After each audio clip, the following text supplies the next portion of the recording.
estamos no capítulo 3 de Daniel. E fico muito feliz, né, que os irmãos estão sempre aqui e a gente pode estar acompanhando. E hoje a gente vai refletir um pouco, e enquanto eu estudava um pouco essa passagem de Daniel e refletia um pouco sobre essa passagem, o Senhor, Ele me fez perceber um certo padrão existente naquilo que a gente tem, que Deus tem nos exposto a partir das Escrituras. A gente pode ver que uma coisa que marca o livro de Daniel é o poder de Deus em meio a um tempo tão difícil, né? Em meio a um período tão... Dudu, tu bota só mais um pouquinho de retorno para mim? Não é muito, só mais um pouquinho, senão eu vou querer falar alto, aí eu vou ficar rouco, que eu sou gasguito, né, irmão? Então, a gente percebe a providência de Deus. O povo de Israel, juntamente com Daniel, eles estavam vivendo em um lugar... Tá ótimo, viu? Eles estavam vivendo em um lugar... Eles estavam sobre exílio, eles estavam aprisionados. E nós vemos que nesse período de exílio, nesse período de prisão, o Senhor proveu sobre eles. O Senhor trouxe bênçãos sobre eles. O Senhor levantou homens de Deus como Daniel. Eles tiveram desafios. E uma das coisas que Deus trouxe sobre a vida desses irmãos é exatamente o fato de eles não se dobrarem, eles não se deixarem contaminar a uma cultura estranha. Então, irmãos, o nosso desafio não é ser crente, não é servir a Deus aqui na igreja, no acampamento. A gente vai ter um acampamento agora, e eu tenho certeza que vai ser um tempo maravilhoso. Então a gente vai estar lá, a igreja vai estar lá 4 dias, buscando a Deus, orando ao Senhor, né? Tem uma equipe aí que está já há 1 mês em jejum e oração, 3 vezes por semana a gente se reúne para estar orando por este acampamento. Então eu acredito que Deus vai fazer algo poderoso nesse acampamento. E nós estamos clamando a Deus por isso, que Ele nos derrame sobre nós essa graça. Mas o desafio, irmãos, não será o acampamento. O desafio é você sair do acampamento e entrar na quinta-feira no seu trabalho, na sua casa. Então esse é o nosso desafio. É nesse momento que Deus nos chama para verdadeiramente ser cristãos. A melhor coisa do mundo, irmãos, eu sempre amei o final de semana, porque no final de semana era na igreja. Então, quando eu era adolescente, que eu estava na... Obrigado, Jesus. Quando eu estava na escola, eu achava muito bom, porque tinha os ensaios, tinha os irmãos em comunhão, tinha o culto, mas aí vinha a segunda-feira, que você sabia que você ia ter que enfrentar ali aquelas pessoas que não eram convertidas, iam desafiar a sua fé, né? Então, esse é um desafio que esses irmãos estavam enfrentando aqui no exílio da Babilônia, que o qual o profeta Daniel revela. Eles estavam tendo agora que adorar a Deus sem ter o templo. Daniel tinha que encontrar momento para orar. As comidas do lugar não colaboravam. Então, esse desafio também é o nosso desafio. E isso tem uma coisa que, pelo menos ao meu ver, é uma coisa que marca aqui o livro de Daniel. E se você já tiver aberto a sua Bíblia lá em Daniel capítulo 3, a partir do versículo 1, hoje a gente vai ler um pouco sobre os trechos do capítulo no decorrer da mensagem. Diz assim: o rei Nabucodonosor fez uma imagem de ouro de 60 côncavos de altura por 6 côncavos de largura, e a ergueu na planície de Dura, na província da Babilônia. Depois convocou os sátrapas. O que é os sátrapas? Eram os governantes de províncias, como se fossem os governadores do estado.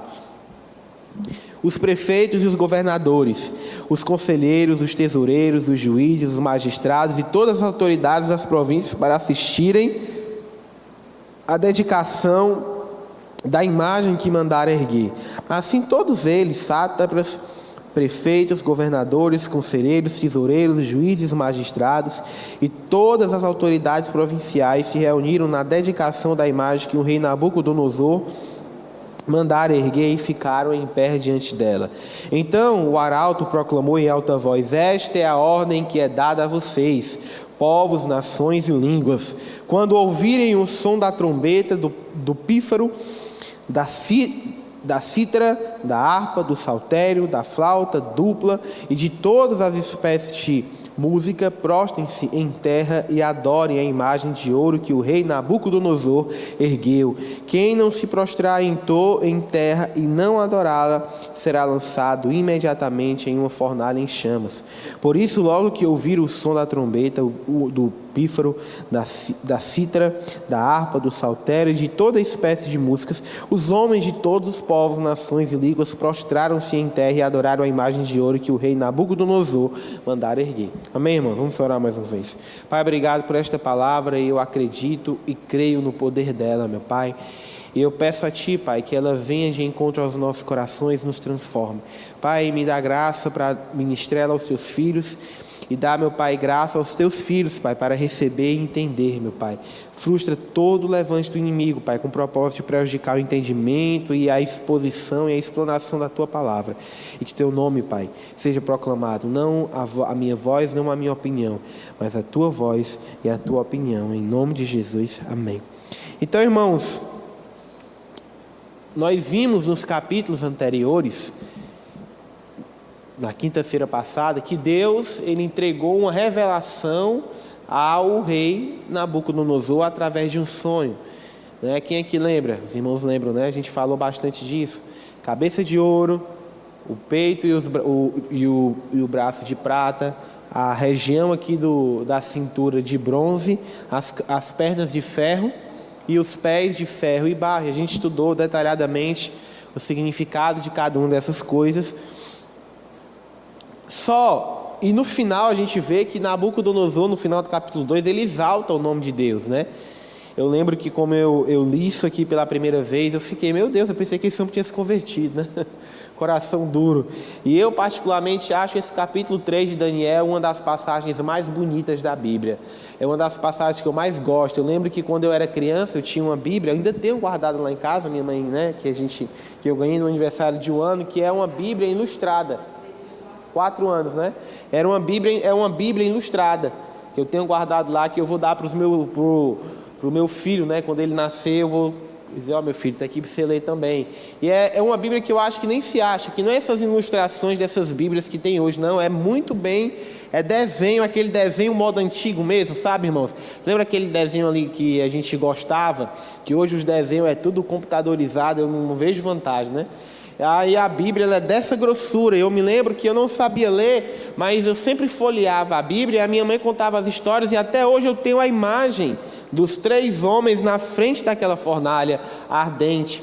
Isso sempre me marcou muito.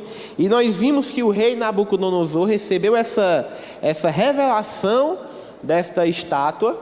E o interessante aqui, irmãos, é que com certeza essa estátua aqui ela era enorme, se não me engano tinha em torno de 26 metros, eu não sei, mas era uma estátua enorme. E o interessante é que com certeza ela não foi construída do dia para a noite. E o mais interessante ainda é como ela foi desenvolvida, né? Assim, como esse sonho foi desenvolvido no coração e na mente desse rei. Porque quando nós vimos ali o sonho, nós percebemos que o foco não é Nabucodonosor, o foco é o reino de Deus, o foco é Jesus Cristo, que é a pequena pedra que derruba a estátua e se torna uma montanha. Mas quando Nabucodonosor mesmo ele tendo essa revelação do sonho, ele ressignifica esse sonho para o mal. Por quê? Porque ele tira Jesus do centro e coloca quem no centro? Coloca ele no centro. Tanto é que a estátua aqui ela é toda de ouro. Ele não coloca os outros minerais. O centro aqui deixou de ser Jesus e passou a ser ele. E o mais importante, eles pedem que as pessoas adorem a estátua. E ele fez ela toda de ouro, para mostrar como se fosse o reino dele que ia dominar tudo. E nós sabemos que isso não era a realidade. E aqui nós temos a primeira lição que eu queria trazer para os irmãos hoje, que é exatamente a capacidade que nós temos de nos inclinarmos para o mal. A gente vê aqui a inclinação de Nabucodonosor para o mal. Ele tirou Jesus do centro, ele tirou Deus, ele tirou Jesus do centro e colocou ele. E eu queria que você gravasse, se você puder gravar isso no seu coração, que eu vou falar muito sobre isso hoje. É exatamente o fato, o problema do cristianismo hoje. Eu não vou dizer o evangelho, porque o evangelho ele é perfeito, mas o problema das pregações, das igrejas, das doutrinas que têm sido pregado hoje no meio da igreja, é porque muitos têm tirado o Senhor Deus do centro e têm colocado o homem no centro. E quando o homem está no centro, quando a nossa fé em Deus passa a ser sobre aquilo que nós vamos receber, sobre aquilo que nós podemos ter, sobre aquilo que vai acontecer, isso é um problema para a igreja. Por quê, irmãos? Porque a vida mesmo de forma natural é um desafio. Então vai ter dias que a enfermidade bate na porta, vai ter dias que a dificuldade financeira bate na porta. Não é 100% todo dia. E quando nós colocamos esse entendimento de que Deus é um guru que faz tudo que a gente quer, na hora que a gente quer, do jeito que a gente quer, e quando nós pregamos esse tipo de realidade, nós vamos enfrentar muitos problemas, porque muitas pessoas vão entrar em crise quando os desafios baterem na porta. A gente já pregou aqui, por exemplo, sobre Mateus capítulo 4, já preguei também sobre Ezequiel, o profeta Ezequiel. Mateus capítulo 4, Deus envia, a Bíblia diz que o Espírito Santo de Deus enviou Jesus ao deserto para ser tentado. A Bíblia nos mostra o que Jó passou. Então, o convite de Deus para a nossa vida, né, é que Ele seja o centro, é que Ele seja o que tem de mais importante. Aqui na igreja, eu, ministerialmente, sempre que eu, pelo menos no Ministério de Louvor, sempre a gente fala sobre isso. Existe uma coisa que, um dos princípios que guia o meu coração é que ninguém é insubstituível, irmãos. Não importa se a pessoa canta bem, não importa se a pessoa toca bem, não importa se a pessoa prega bem, que ela tenha o conhecimento que for. Ninguém é insubstituível, porque a obra não é nossa, a obra não é do pastor Carlísio, a obra não é do pastor Pedro, a obra não é do pastor Luizinho, a obra é de Cristo. Quem levantou essa igreja não foram homens, foi Cristo.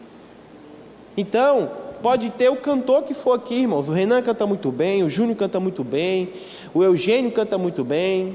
Está precisando de uma mulher e Deus vai mandar uma mulher para ele em nome de Jesus. Vai fazer 24 anos, não é, Eugênio? 24 anos eu estava casando já. Então Deus vai honrar a vida dele em nome de Jesus. Então, mas, pastor, e se o Renan sai da igreja? Se o Júnior sai da igreja, irmãos, uma cadeira dessa canta se necessário. Mas uma coisa que em 26 anos de igreja Batista Ágape, que nós aprendemos é que ninguém é insubstituível. Um dia eu vou passar, um dia o pastor Carlinhos vai passar, um dia todos nós passaremos, mas essa obra vai continuar, porque o centro dela é Jesus Cristo. Nós estamos aqui por causa de Cristo e para Cristo e apesar de nós. Tá, irmãos? E nós temos que ter cuidado também com o nosso coração, porque nós vemos aqui a tendência que o coração de Nabucodonosor teve de se corromper. Às vezes, existem algumas pessoas, né? Infelizmente, existem às vezes algumas pessoas que elas se desviam do caminho do Senhor. Tem um pastor, ex-pastor na verdade, que era um amigo meu, e ele se desviou e foi para o mundo nível hard, sabe? Total no mundo, e é uma coisa que a gente fica triste, porque era uma pessoa que, pelo menos eu acreditava que Deus, né? Acredito que Deus falou através da vida dele, e eu fico às vezes pensando assim, sobre como é que eu posso falar, irmãos? A autenticidade do encontro que ele teve com Jesus, que certas pessoas tiveram com Jesus. Como que alguém consegue abrir mão de Cristo depois de tudo que viu Deus fazer? Sabe, irmãos, muitos irmãos aqui já têm bastante tempo de fé. Então, como que nós conseguimos, como que algumas pessoas abrem mão do Senhor, vendo aquilo que Deus fez em nossas vidas, as curas, as libertações, as provisões. Então, esse homem aqui, esse rei, ele recebeu, olha aí, ele recebeu um sonho diretamente do Deus Altíssimo. E Deus usou um homem, usou Daniel, que não somente, mas usou Daniel para dizer qual era o sonho dele, como nós vimos na quinta-feira passada. Então a gente pode dizer que esse rei Nabucodonosor, ele teve uma experiência com Deus, ele teve um encontro com Deus, mas mesmo assim, o seu coração se corrompeu. A Bíblia diz: quem está em pé, cuide para que não caia. Lá em Jeremias 17:9 diz: o coração é mais enganoso que qualquer outra coisa, e sua doença são incuráveis. Quem é capaz de compreendê-lo? Irmãos, nós temos que ter cuidado com o nosso coração. Nós temos que estar constantemente vigilantes. Irmãos, o inimigo, ele não derruba alguém, nós temos que ter isso em mente. O inimigo, ele não derruba alguém de uma vez, ele derruba aos poucos, é de pouquinho. Ele não vai chegar para você e colocar lá o prato na mesa e te derrubar, não. Ele te derruba de pouquinho. São as pequenas brechas, as pequenas concessões. São coisas simples que a gente vai deixando. Um casamento, muitas vezes, começa nas coisas simples, sabe? A falta de amor com o marido, a falta de respeito, vai se distanciando, sabe? Quando menos espera, a mulher está distante do marido, o marido está distante da mulher, e abre-se uma brecha ali para outras pessoas entrarem no relacionamento. Então, eu sempre digo para as jovens aqui da igreja, quando eu estou aconselhando elas, eu e a Milene está aconselhando sobre essa questão de relacionamento, principalmente as adolescentes, que eu digo para elas: olha, eu não me preocupo. Um dia eu estava dizendo para duas adolescentes, lá na nossa casa lá, e eu estava dizendo: olha, eu não me preocupo com vocês. Elas estavam brincando porque elas tinham ido na praça, e eu falei assim: olha, eu não acredito que vocês vão para uma praça e eu vou ver vocês se agarrando com um homem numa praça. Eu tenho certeza que isso não vai acontecer. Elas estavam brincando porque elas tinham ido para a praça sozinha. A menina estava brincando comigo: aí, Pedro, elas foram para a praça sozinhas, não sei o quê. Eu disse assim: olha, eu não acho que eu vou chegar, vocês duas meninas da igreja, bênçãos de Deus, que eu vou chegar numa praça e eu vou ver vocês agarradas com macho. Eu tenho certeza. Na verdade, eu tenho certeza que com qualquer jovem aqui, das jovens da nossa igreja, eu tenho certeza que eu nunca vou ver isso. Eu disse: a minha preocupação e o meu conselho com vocês não é esse. O meu conselho é com o espertinho que vai de pouquinho em pouquinho, no boa noite. E aí, tudo bem? Oi, linda. Tá triste? Tá sozinha? Aquele que vai devagar. O Eugênio não é assim não, o Eugênio é homem de Deus, viu? É aquele que vai na maldade, irmãos, porque é assim que o homem do mundo faz. Ele vai na carência, ele vai no pequeno elogio, ele vai na troca de olhares, ele vai ali de pouquinho, e geralmente é cada trambolho que faz isso, né? E às vezes a mulher ali na sua inocência, na sua careza, na sua carência, no seu momento ali, quando ela menos espera, o seu coração é enganado, é rendido a um sentimento de alguém que não a ama de verdade e só quer destruí-la. Entendeu? Então, é esse o conselho que eu digo. Então, não é esses daí que eu fico preocupado, não. Eu disse para elas: com esses espertinhos aqui, é esses daqui que fazem o estrago. E assim é o inimigo nas nossas vidas, irmãos. Infelizmente, ele vai de pouquinho. É uma concessão, é uma pequena coisa. Não, isso é uma besteira. E quando nós menos esperamos, nós estamos caídos. Isso nunca vai acontecer com ninguém aqui. Então, nós precisamos, amados, vigiar o nosso coração. Precisamos estar constantemente sondando em Deus o nosso coração. Ninguém pode achar que é forte, irmãos. Esse forte é o nosso Deus. Infelizmente o rei Nabucodonosor não percebeu isso. E eu queria que você lesse aí comigo agora a partir do versículo 9, porque o rei Nabucodonosor construiu essa estátua e disse: olha, quem não se dobrar diante dela vai morrer. Ele construiu a estátua e construiu uma fornalha de fogo. E olha, quem não se dobrar diante dela quando a flauta, o lírio tocar aqui, vai ser jogado na fornalha. E aí aparecem esses 3 jovens, Sadraque, Mesaque e Abidnego, aqui no versículo 9, que diz, versículo 8, diz assim: nesse momento alguns astrólogos se aproximaram e denunciaram os judeus, dizendo ao rei Nabucodonosor: ó rei, vive para sempre. Tu emitiste o decreto, ó rei, ordenando que todo aquele que ouvir o som da trombeta, do pífaro, da cítara, da harpa, do saltério e da flauta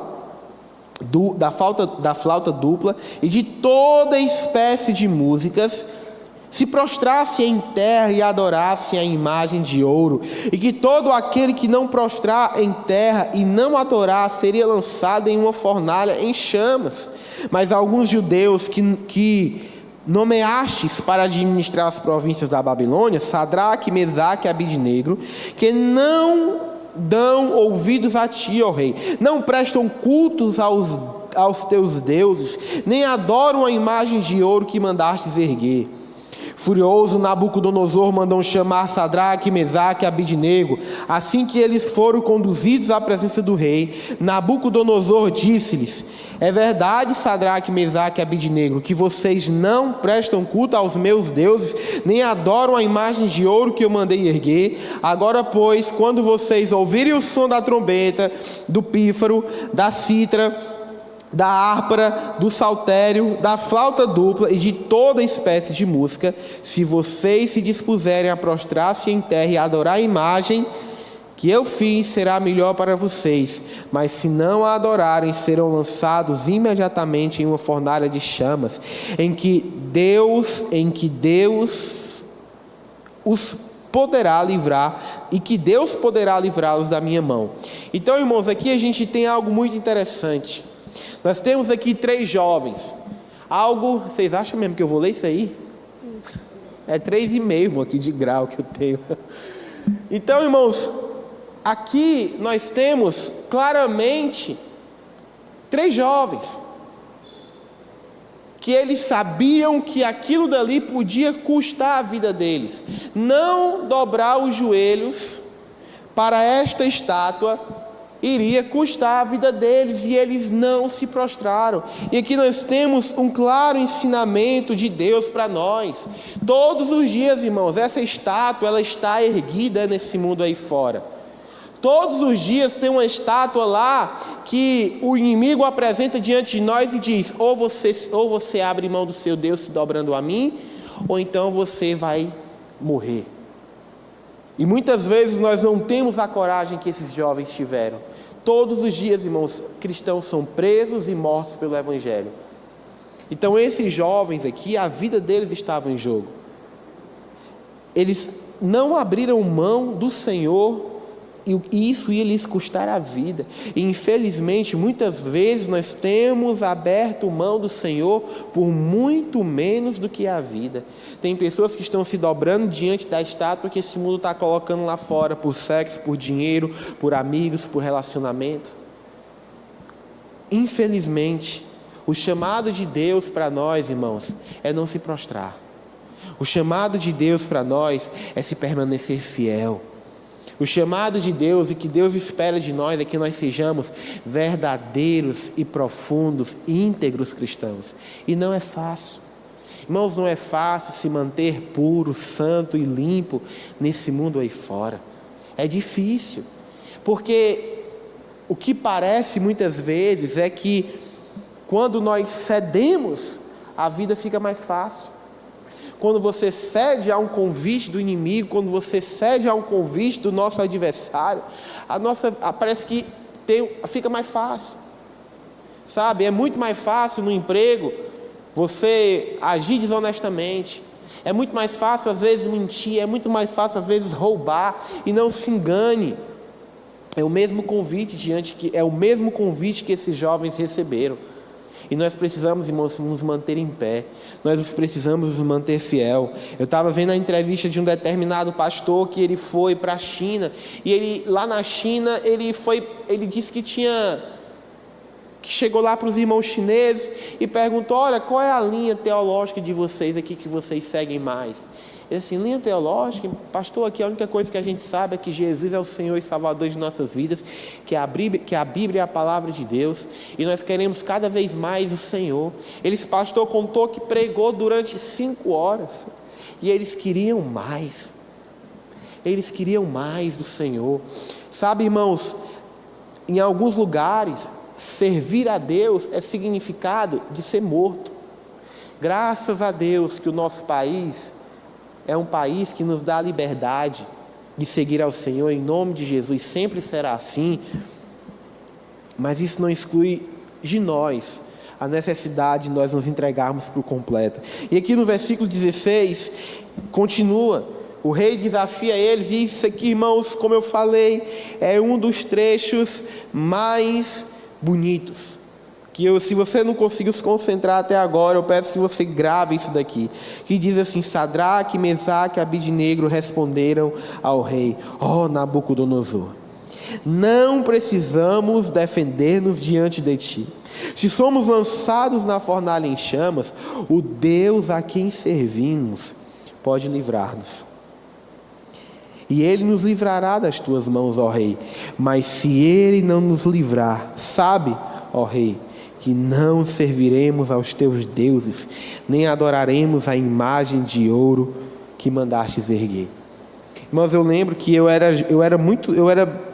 mais novo, eu era adolescente para jovem. Eu lembro de que estava lendo essa passagem na Bíblia aqui. Eu lembro que eu me emocionei muito no Senhor, porque quando a gente é jovem tem aquele desafio, né?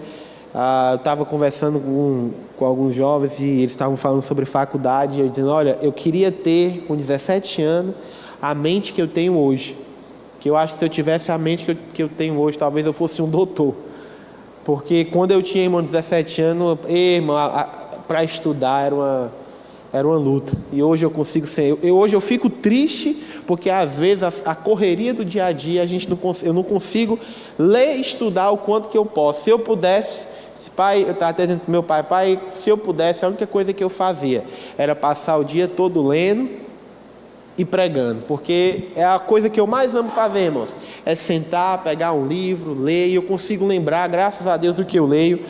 E eu estava dizendo para os jovens: se eu tivesse a mentalidade que eu tenho hoje, daquela idade, e hoje eu me lembro que nessa época, em meio às crises, né, da juventude, aos convites do mundo, eu li isso daqui, e isso mexeu muito comigo, porque esses jovens, eles entenderam um conceito profundo, irmãos, do Evangelho.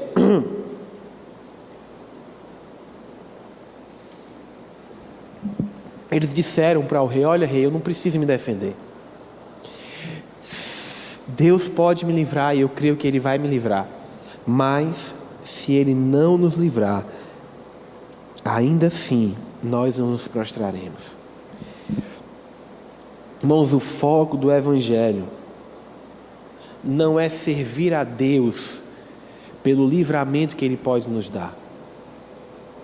O foco do Evangelho não é amar Jesus pela cura, pela bênção, pela provisão que Ele pode nos dar. O foco do Evangelho é servir a Deus por quem Ele é. Esse é o chamado de Deus para nós. É servir a Deus independente do que nós podemos receber. E se nós tivermos isso em mente, irmãos, o dinheiro não vai ser um limitador em nossas vidas para seguir a Deus. A distância entre a nossa casa e a igreja não vai ser um limite para seguirmos ao Senhor. A indisposição, o cansaço, não vai ser um limite para que a gente leia a Bíblia e para que a gente ore. Isso é uma coisa que o jejum nos ensina. A gente está aí, né, na semana nos jejuns aí da vida. Eu me lembro que os meninos contando, né, o Dudu contando que os dias que ele faz jejum, né, Dudu, em casa, a Edilane faz pudim, faz bolinho de chuva, falta assar uma picanha, né? Sabe, irmãos, o jejum, ele é um confronto nisso, porque é exatamente a gente com vontade de comer, mas está abrindo mão daquilo em favor de uma graça de Deus. Então isso, Deus ele disponibiliza seu amor, seu favor em nós a partir disso. Mas aqui esses jovens nos mostram que eles não estavam seguindo Deus porque Deus podia dar livramento a eles da fornalha. Eles não estavam seguindo Deus porque Deus podia dar um conforto melhor para eles. Eles estavam seguindo Deus por quem Ele era, porque Ele é. Um Deus majestoso, um Deus poderoso e um Deus fiel. E esse é o convite do Senhor para nós hoje, irmãos. Nós precisamos entender que Deus ele é soberano sobre o céu, sobre a terra, sobre tudo. Ele é Deus. Ele é perfeito. E nós temos que estar rendidos a Ele. Não é sobre o que podemos receber, mas é o que podemos dar. E aqui, irmãos, entra a beleza do amor de Cristo. Porque o maior presente que Deus nos deu, irmãos, foi nos reconciliar com o Pai por meio de Cristo. Imagine só, irmãos, nós somos pobres coitados. Imagine só, nós íamos para o inferno. Imagine, irmãos, que nós não merecemos nada do que temos hoje. Quando a gente estuda teologia, que a gente estuda soteriologia, existe um conceito chamado a graça comum. A graça comum, irmãos, é uma graça que Deus derrama sobre o homem, que faz com que o homem sequer esteja vivo. Por conta dos nossos pecados e por conta da santidade de Deus, era para nós sermos fulminados na hora que nascêssemos. Mas Deus, em seu infinito amor, em sua infinita misericórdia, Ele derrama sobre nós graça. Aí você se pergunta, pastor, por que existem pessoas no mundo que não são convertidas, que não seguem a Deus e mesmo assim prosperam? É o que a Bíblia diz: o sol nasce para o justo e para o injusto. Isso se chama graça. É a graça de Deus em nos manter vivos. A pessoa, aquele homem não é convertido, mas prospera no seu negócio. Por quê? É graça de Deus. E aí você chega à conclusão como Deus é amoroso, porque é um Deus tão poderoso, que seria justo talvez Ele nos punir eternamente. Mesmo em meio e apesar de quem somos, Deus nos ama.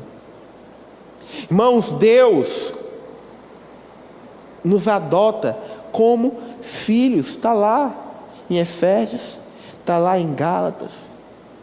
Ele nos adota como filhos. Irmãos, nós éramos escravos do pecado. Deus poderia muito bem ter nos feito escravos, porque Ele é um rei, Ele é rei todo-poderoso. Ele poderia ter nos feito escravos, totalmente dependentes. Mas Deus, Ele nos adota como filhos dEle. E ainda mais, a Bíblia nos diz, está lá em Efésios, que Ele nos faz herdeiros. E se nós pegarmos e colocarmos o homem como centro, como uma vez eu escutei esses dias um pregador renomado, acredito que ele não deixou de ser um homem de Deus por ter falado isso, por mais que eu acho que ele falar isso foi um problema, mas ele disse assim: tudo que Deus fez no mundo foi para que você se tornasse amado por Ele. E eu escutei aquilo e Deus me fez lembrar do que está em Efésios capítulo 1, versículo 11 e 12, que diz assim: nele somos também escolhidos, tendo sido predestinados conforme o plano daquele que faz todas as coisas segundo o propósito da sua vontade. E aí ele diz o motivo de Deus ter nos alcançado. Ele diz assim, versículo 12: a fim que nós, os que primeiro esperamos em Cristo, sejamos para louvor da sua glória. Irmãos, então qual é o propósito da nossa vida, irmãos? É o louvor da glória de Deus. Para que é que você nasceu? Você nasceu para o louvor da glória de Deus. E nós como igreja precisamos entender isso, irmãos. Que o objetivo da nossa vida é ser fiel ao Senhor. O objetivo da nossa vida é louvar e adorar a Deus. E você sabe qual é a beleza disso, amados? É que louvar e adorar a Deus não é algo ruim, é algo bom. Louvar e adorar a Deus, irmãos, é satisfatório. Existe uma profunda alegria e satisfação em servir a esse Deus.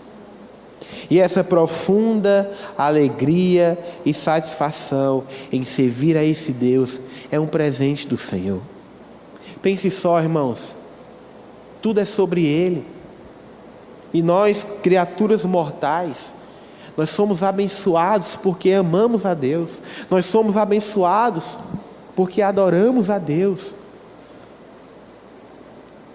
Se você como um convertido, você como um servo de Deus, você não consegue encontrar alegria em servir ao Senhor, desculpe a minha sinceridade, você ainda não teve um verdadeiro encontro com Jesus.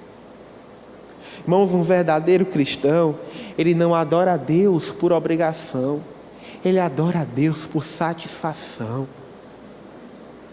Por isso que um verdadeiro cristão, ele sai da sua casa, ele enfrenta tudo, ele chega para um rei desse e diz: olha, sinto muito, rei, mesmo que Deus não me livre, eu não vou me dobrar. É a satisfação de seguir a Deus. É como eu já contei aqui a história de um homem chamado Policarpo, conhecido como o pai da igreja. Muitos dizem que ele foi o discípulo de João, do apóstolo João. Um senhor de 80 anos, estava tendo uma terrível perseguição. E os soldados romanos foram na casa de Policarpo e disseram: vamos lá, você foi condenado à morte por ser cristão. Um senhor de 80 anos, né? Pegaram ele, colocaram na carroça, né, para levá-lo preso lá para o Coliseu, para queimar ele vivo. E no meio do caminho, conta-se a tradição da igreja, né, que no meio do caminho perguntaram para Policarpo e disse assim: rapaz, o senhor é um velho, você tem 80 anos de idade, faça o seguinte: quando você chegar lá, negue esse negócio, não tem problema não, você não precisa dizer de coração não, é só você dizer que não acredita, aí eles vão poupar a sua vida, você volta para a sua casa, termina seus dias. Conta a tradição que ele olha para os soldados, ele fala assim: eu servi ao meu Senhor 80 anos, e você acha que eu vou negá-la agora? Pode me matar. E conta-se, né, que as chamas não consumiram o corpo dele, foi necessário matá-lo com um punhal. Então, irmãos, existe uma satisfação em seguir a Deus. Existe uma satisfação quando nós entendemos que não é Deus que tem que fazer algo para nós, mas é nós que temos que entregar algo para Deus. E Deus, em seu infinito amor, em sua infinita soberania, Ele nos abençoa porque Ele é bom. Irmãos, Deus não deixaria de ser Deus se não nos salvasse. Deus não deixaria de ser Deus se não nos abençoasse. Deus não deixaria de ser Deus se não nos alcançasse. Ele não deve nada para nós, e mesmo assim Ele nos alcançou, Ele nos abençoa, Ele nos salva, Ele cuida de nós. E isso é a definição de amor. Isso é a definição de alguém, de um Deus todo-poderoso que morreu na cruz por nós, sem que nós tivéssemos nada para oferecer a Ele. E para a gente concluir, irmãos, aqui a partir do versículo 19, o livro de Daniel conta o desfecho dessa história, que diz: Nabucodonosor ficou tão furioso com Sadraque, Mesaque e Abednego, que o seu semblante mudou. Ele ficou, irmãos, imagine a afronta que ele recebeu. Olha, rei, eu não vou, você pode jogar a gente lá dentro. Imagine a raiva que ele ficou. Deu ordens para que a fornalha fosse aquecida 7 vezes mais do que de costume, e ordenou que alguns dos soldados mais fortes do seu exército amarrassem Sadraque, Mesaque e Abednego e o lançassem na fornalha em chamas. Versículo 21 diz: então os 3 homens vestidos com os seus mantos, calções, turbantes e outras roupas foram amarrados e atirados na fornalha extraordinariamente quente. A ordem interessante aqui é o detalhe: a fornalha extraordinariamente quente. Irmãos, eu amo fazer churrasco. Quando eu vou para a casa da minha sogra, ela sempre mata lá um carneirozinho, uma bandazinha de um carneiro. A gente assa lá a carne, é uma alegria, irmãos, é uma coisa maravilhosa. Às vezes na minha casa lá, tá só eu e a Milena, e eu compro uma carnezinha, nós dois comer aqui, e a gente gosta de comer. Eu gosto, irmãos. O prazer não é só a carne, é você acender o fogo, né? Todo aquele. Quando você está assando o fogo, irmão, não sei quantos irmãos já fizeram isso, mas tem hora que você não consegue colocar nem a mão na churrasqueira, e não tem nenhuma chama, é só a quentura, né? De tão quente que é. Então, e a minha sogra, ela é um pouco, como é que eu posso falar, né? É um pouco alvoroçada, ela quer fazer tudo. Um dia eu estava na frente, na churrasqueira lá, fazendo churrasco, mas uma quentura, e ela, deixa que eu resolvo. Dona Dena, tenha calma, né? A menina chama o furacão Dona Dena, né? Tenha calma, né? Se acalma, eu resolvo, não vai dar certo. A senhora não pode estar aqui na frente de um fogo desse tão quente, a senhora, aí as é muito quente aí para a senhora estar em contato aí no pé da sua barriga. Irmãos, imagine uma fornalha dessa, que a Bíblia diz que ela estava extraordinariamente quente. E a ordem, versículo 22, a ordem do rei era urgente. E a fornalha estava tão quente que as chamas mataram os soldados que levaram Sadraque, Mesaque e Abidnego, e estes caíram amarrados dentro da fornalha em chamas. Versículo 24, e aqui é lindo demais, irmãos. Contudo, logo depois o rei Nabucodonosor, alarmado, se levantou e perguntou aos seus conselheiros: não foram 3 homens amarrados que nós lançamos no fogo? Eles responderam: sim, ó rei. O rei, porém, exclamou: olhem, estou vendo 4 homens desamarrados, ilesos, andando no meio do fogo, e o quarto se parece com o Filho dos deuses. Irmãos, quando eu chegar no céu, eu vou dizer assim: Jesus, passa aí, bota aí na tela de cinema essa cena. Porque eu acho, irmãos, que algumas cenas eu quero ver, irmãos, quando eu chegar no céu. Primeiro é o povo passando o Mar Vermelho. Aquela cena ali deve ter sido linda demais. E a segunda cena é essa daqui, irmãos. Sabe, eu fico imaginando a cara de Nabucodonosor, ele olhando para a fornalha ardente. Meu Deus, tinha 3 homens lá, agora tem 4. Deus deu um livramento, e a Bíblia conta que quando eles foram tirados de dentro da fornalha, na verdade eles não foram tirados, a Bíblia conta que o rei foi lá e disse: saiam daí. E a Bíblia mostra que o corpo deles não foi queimado, nem as roupas queimaram. E o mais importante, irmãos, eles não federam nem a fumaça. Não tinha nem catinga de queimado no corpo deles. E a Bíblia conta que o rei Nabucodonosor baixou um decreto que todos aqueles que falassem mal do Deus de Israel deveriam ser esquartejados. Sabe, amados, quando a gente vê isso, a gente vê aqui o nosso Deus, o bom Pai, o nosso Senhor, a qual nós podemos confiar. O Deus que a gente pode deitar à noite e dormir em paz. Como diz o Salmo: em paz me deito e logo pego no sono, porque só em Ti eu posso confiar. Sabe, irmãos, como a Bíblia diz que se Deus não vigiar a cidade, em vão vigia o sentinela. Oi? Se Deus não guardar a cidade, em vão vigia o sentinela. Sabe, irmãos, é esse Deus que nós servimos. É esse Deus que é por nós.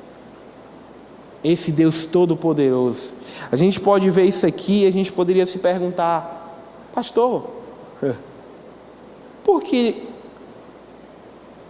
Deus não impediu que eles fossem notados pelos pelos fofoqueiros, né? Aquelas pessoas que foram, como a gente viu no capítulo anterior, esses caras iam morrer, mas por causa da oração de Daniel, a vida deles foi salva.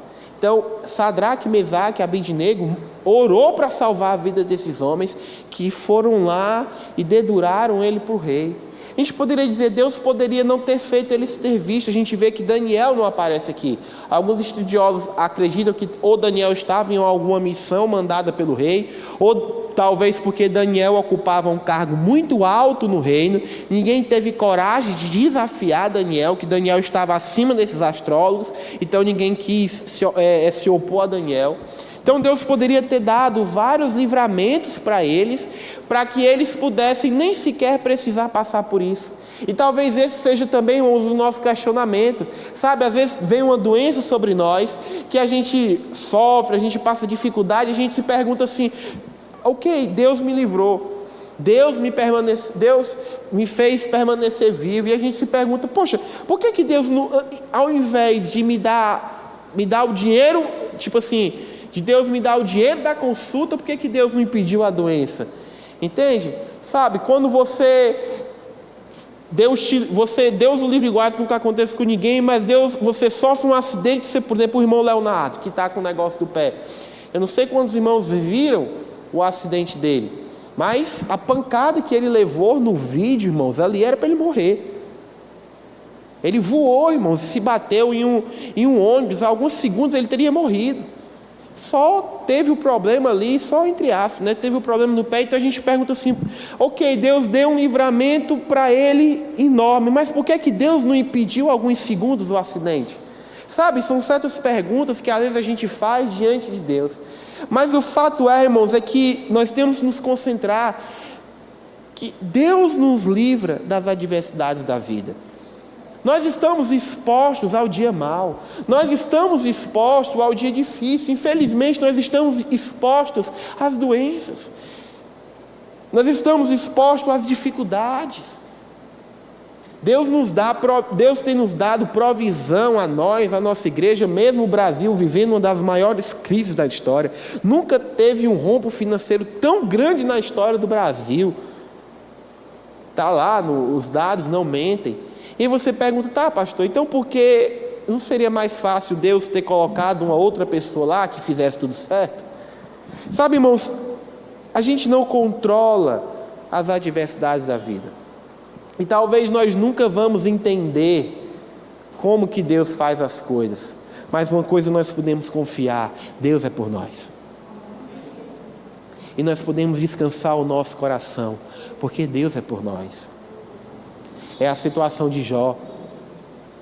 Sabe, Jó ele não reclamou de Deus, Jó ele não blasfemou de Deus, porque Deus, esse foi o ensinamento que Deus trouxe para Jó. Jó disse assim, eu queria ao menos chegar diante de Deus e apresentar para Deus a minha causa, para Deus meio que ele ponderar e ver que eu não sou tão ruim assim. E Deus, quando ele fala para Jó, Deus diz para Jó, olha Jó, quem é tu, né? Parafraseando aqui, você estava lá quando eu coloquei os fundamentos da terra, sabe, você não controla o mundo. É a situação do apóstolo Paulo, que a Bíblia diz que nós não sabemos ao certo. Alguns estudiosos falam que Paulo ele teve um sério problema em um olho, que quase ficou cego. Então Paulo era um apóstolo que um dia estava pregando e um homem caiu da janela, e muito provavelmente aquele homem ele teve traumatismo craniano. Já havia alguns comentaristas falarem que aquele homem, as vísceras daquele homem saíram para fora. E Paulo vai diante daquele homem, Paulo ora por aquele homem volta à vida. A palavra de Deus conta lá em Atos capítulo 19, que o apóstolo Paulo, ele foi um homem que ele chegou em Éfeso, eles tinham uns homens lá e ele orou por aqueles homens foram cheios do Espírito Santo de Deus. Toda uma cidade se converteu a partir da pregação do apóstolo Paulo. Paulo foi um homem que a cobra mordeu ele, quem morreu foi a cobra. Sabe, irmãos, e aí esse homem se vê doente, quase cego. E ele diz que eu já pedi a Deus 3 vezes que tirasse esse espinho da minha carne. E Deus não tirou, e a resposta de Deus foi: a minha graça te basta. E esse, irmãos, é o que Deus tem para nós hoje. A graça dele nos basta. Então, quando as lutas baterem em nossa porta, nós precisamos nos lembrar que nós temos um Deus todo-poderoso que é por nós, que vai nos dar o escape, que nós temos um Deus que o maior presente que Ele nos deu foi ter a oportunidade. A oportunidade não, na verdade a Bíblia nos mostra que o maior presente que Deus nos deu foi ter nos eleito antes da fundação do mundo. Antes, lá em Apocalipse capítulo 3, versículo 8 diz que antes do mundo existir, o nosso nome já estava escrito no livro da vida. E esse é o maior presente que Deus nos deu, irmãos, ter nos alcançado e ter nos resgatado.